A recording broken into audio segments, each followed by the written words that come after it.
नमस्कार दोस्तों, आज की वीडियो में बात करने वाले हैं बिहार सरकार के एक ऐसे फ्रॉड के बारे में जिसको सुनने के बाद शायद आप गुस्सा करोगे। क्योंकि देखो यार, जो अभी हाल फिलहाल में बिहार में एक पुल गिरा है जो कि गंगा नदी में बन रहा था। सुल्तानगंज आगोवानी पूर्व नेल लेन, ठीक है। पुल का एक हिस्सा रविवार को नदी में समाहित हो जाता है। नदी में पिलर संख्या 9 से 13 के बीच बना हुआ पुल सुपर स्ट्रक्चर भरा कर गिर गया। पुल का 80% जो था काम वो पूरा कंप्लीट हो चुका था और इसको लगाने में जो लागत आई थी वो 1710 करोड़ की आई थी, यानी कि 1710 करोड़ रुपए की ये पुल था। और इसका उद्घाटन मुख्यमंत्री नीतीश कुमार द्वारा करा जाता दिसंबर में। अगर मैं बोलूँ इस पुल को जो इस बार दिसंबर में करता, इसके साथ बहुत बड़ा मतलब गेम प्ले हुआ है। इसका 8 बार बड़ी पुल को पूरा करने के लिए डेडलाइन बनाई गई है। तो कौन कौन सी है और इस पुल को किस कंपनी के अंडर द्वारा बनाया जा रहा था, सब कुछ जानेंगे क्योंकि ये बहुत बड़ा मैटर है, ठीक है। बता दें कि 2014 में नीतीश कुमार ने इस पुल का शिलान्यास किया था। पुल को 2019 में तैयार हो जाना था, लेकिन 2019 से अब तक 8 बार इसके उद्घाटन के डेडलाइन को बढ़ाया जा चुका है। इससे पहले अप्रैल 2022 में पुल के पिलर नंबर 5 का सेगमेंट गिरा था पानी में। तब इसकी वजह आंधी तूफान को बताया गया था। उसके बाद सरकार ने जांच के आदेश दिए। पहली बार पुल का स्ट्रक्चर गिरने के बाद आईआईटी मुंबई, आईआईटी रुड़की और नीट पटना पुल निर्माण निगम की टीम 12 बार जांच के लिए स्पॉट पर पहुंची। हालांकि जांच में निकला कि इसका रिपोर्ट आज तक सामने नहीं आ पाया है और ना ही कभी अभी तक इसके दोषियों का पता चल पाया है। अब बात करता हूँ, ये जो 2014 में 3.16 किलोमीटर लंबे इस पुल का हुआ था शिलान्यास, ठीक है। 2015 में एसपी सिंगला एजेंसी ने निर्माण शुरू किया था। 2019 में इस पुल को बन जाना था। 14 माह के भीतर 2 बार गिर गया। 12 बार विशेषज्ञों की टीम जांच के लिए आई थी। अब ऐसे 5 सवाल उठते हैं जिसके बाद आप बोलोगे इस पे भाई गड़बड़ है। तो वैसे क्या सवाल हैं तो वो जानने वाले हैं, ठीक है। पहला सवाल, क्या पुल का निर्माण अब रुक जाएगा या नए सिरे से शुरू होगा? क्योंकि पुल का 80% कंप्लीट हो चुका था एंड देन उसके बाद पुल गिर चुका है। तो यार देखो, इसमें क्या है कि घटना के बाद सीएम नीतीश कुमार ने रविवार को एक हाई लेवल मीटिंग करी थी। उन्होंने पथ निर्माण विभाग के ऊपर अपर मुख्य सचिव प्रत्यंत अमृत को जांच के निर्देश दिए हैं। उन्होंने बताया कि 3 महीने के भीतर नए सिरे से पुल का डिजाइन और डीपीआर तैयार कराकर इसका टेंडर जारी किया जाएगा। समझ सकते हैं इनकी शुरू से शुरू होने वाला है। सेकंड क्वेश्चन है, एजेंसी के खिलाफ किस प्रकार की कार्रवाई की जाएगी? तो जो कंपनी मार रही उसके खिलाफ तो कुछ होना चाहिए ना। घटना के बाद पथ निर्माण विभाग के सचिव प्रत्यंत अमृत ने कहा कि निर्माण agency SP Singla constructions private limited पर सख्त कार्रवाई करी जाएगी। जरूरत पड़ी तो कॉन्ट्रैक्ट को ब्लैक लिस्टेड भी कर सकती है। गंगा नदी पर बनाया जा रहा था पुल की लंबाई थी 3.16 किलोमीटर और इंटेलिजेंट ट्रैफिक टेक्नोलॉजी से बनाया जा रहा था। ये फोर लैन पुल था। अलग अलग 2 लाइन बन रहा था। इसके हर पिलर के बीच 64 मीटर की दूरी थी, ठीक है। अब तीसरा नंबर क्वेश्चन ये उठता है, 14 महीने में 2 बार गिरा पुल, पहला हिस्सा गिरने पर सरकार ने क्या एक्शन लिया था? तो पब्लिक को तो जानना चाहिए ना। पथ निर्माण मंत्री और डिप्टी सीएम तेजस्वी यादव ने बताया कि पुल का स्ट्रक्चर पहली बार गिरने के बाद IIT Roorkee and then IIT Mumbai और नीट पटना से पूरे मामले की जांच कराई गई थी।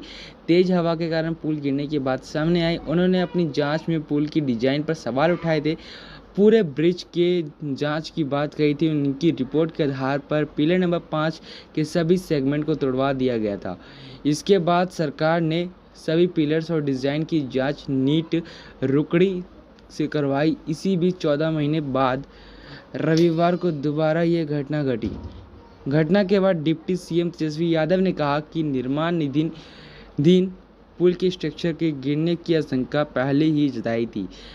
उन्होंने स्ट्रक्चर गिरने पर कहा कि जो आशंका जताई थी वही साबित हुआ। बट ये तो साबित हुआ, लेकिन घाटा तो जनता का हुआ ना। 17 से 10 करोड़ वो अपने पॉकेट से नहीं, जनता के महीने की जो आमदनी होती है उनसे टैक्स होते हैं उसकी लूटी गई है। अब फोर्थ में क्वेश्चन उठता है, पुल के गिरने से हुए नुकसान की भरपाई कौन करेगा? तो ये सबसे बड़ा क्वेश्चन है, क्या सही है ना? तो हाँ, तो देखो इसकी आंसर है, डिप्टी सीएम तेजस्वी यादव ने स्पष्ट कर दिया है कि जो भी स्ट्रक्चर तोड़वाया गया है उसका नुकसान तो हुआ है, उसका बोझ सरकार पर नहीं आया है, ये कॉन्ट्रैक्टर पर आया है। आगे जो भी नुकसान आया वो पूरा कॉन्ट्रैक्टर के ऊपर जाएगा। समझ सकते हो, सरकार इसमें पूरा तेज ब्रांड है।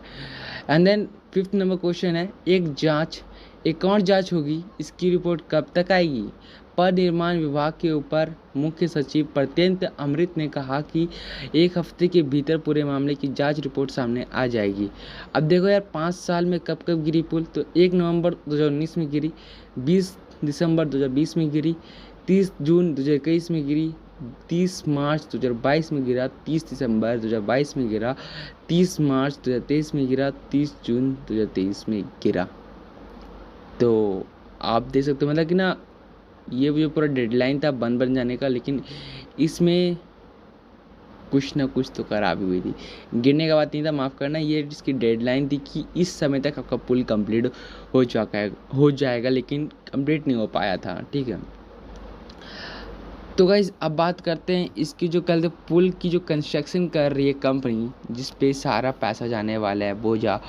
तो अब इस कंपनी के बारे में बात कर लेते हैं कि ये कंपनी सच्ची में कैसी है, क्योंकि इस कंपनी ने बहुत ज़्यादा का लॉस करा दिया, 1710 करोड़ ज़्यादा ही है। लेकिन देखो जो कंपनी है ये ठीक है। अब इस कंपनी के बारे में जैसे मैं बात कर रहा हूँ, तो भाई पहले आपको समझना पड़ेगा कि कौन है एसपी सिंगला कंपनी जो इस पुल को बना रही थी। ठीक, बिहार में गंगा नदी पर यह पुल बनाने का टेंडर एसपी सिंगला कंस्ट्रक्शंस के पास गया था। इस कंपनी के मुख्य दफ्तर दिल्ली और हरियाणा में है। ठीक, कंपनी के मालिक का नाम सतपाल सिंगला है। 1996 में इस कंपनी को पहला प्रोजेक्ट मिला था, 10 लाख रुपए में यमुना नदी पर एक छोटा सा पुल बनाया था। इसके बाद इस कंपनी ने छत्तीसगढ़ में एक पुल बनाने के लिए 12 करोड़ का ठेका मिला। बिहार में कोसी नदी पर आरा और छपरा के बीच इस कंपनी ने पुल बनाया। इस वक्त कंपनी के प्रोजेक्ट देश के करीब 15 राज्यों में चल रहे हैं। कॉर्पोरेट डिलेक्शंस के मुताबिक 2022 में कंपनी की नेटवर्थ 869 करोड़ रुपीज़ है। सोच सकते हो जितना उसका मतलब पुल का घाटा उतना रुपीज़ इसके पास नहीं है। अब बात करते हैं बिहार में एसपी सिंगला कंस्ट्रक्शंस के पाँच बड़े प्रोजेक्ट है। पहला, पटना में पुराने महात्मा गांधी सेतु समानांतर नया महात्मा गांधी सेतु पुल, तो आपको स्क्रीन में शो हो रहा होगा सब, तो आप देख सकते हो। अब बात करता हूँ 14 महीने में 2 बार पुल गिरने की सबसे बड़ी वजह फॉल्टी डिज़ाइन। बिहार के डिप्टी सीएम तेजस्वी यादव ने कहा कि गंगा नदी पर बन रहा पुल डिज़ाइन में गलती की आशंका अब लोगों को पहले से रही थी। आईआईटी रुड़की की टीम इस डिज़ाइन की जांच कर रही, फाइनल रिपोर्ट इस हफ्ते आने की संभावना है। पथ निर्माण विभाग के सचिव प्रत्यंत अमृत ने कहा कि इंफ्रास्ट्रक्चर पर रिसर्च करने वाले विशेषज्ञों ने हमें डिज़ाइन में फॉल्ट होने की संभावना की जानकारी दी। 30 अप्रैल 2022 को पुल के पिलर नंबर 4 से 5 से 6 का हिस्सा गिरा था। आंधी को इसकी वजह बताई गई। तब कंपनी का खराब गुणवत्ता वाले मटेरियल के इस्तेमाल का आरोप लगाया गया था। इसकी जांच के आदेश भी हुए, लेकिन अब तक कोई रिपोर्ट नहीं आई है। एक अलग बहस, पुल गिराया गया। पुल गिरने के बाद डिप्टी सीएम तेजस्वी यादव ने अप्रैल 2022 में इस पुल का एक हिस्सा गिरने के बाद भी लोगों को यह आशंका दी कि यह कुछ गड़बड़ नहीं है, इसलिए हम लोगों ने इसे तोड़वाने का फैसला लिया। जहां तक इससे होने वाले नुकसान की बात है, तो ये सरकार नहीं बल्कि संवेदक पर आया है। ठीक है, तो अब आई हो गाइस, आपको यह वीडियो ज़रा से पसंद आई हो तो आप इसे लाइक एंड सब्सक्राइब करके ज़्यादा से ज़्यादा शेयर करना। हमारे चैनल पर ऐसी वीडियो आती रहती है तो आप सब्सक्राइब कर सकते हो। मिलता है तक के लिए जय हिंद, जय भारत, वंदे मातरम, धन्यवाद।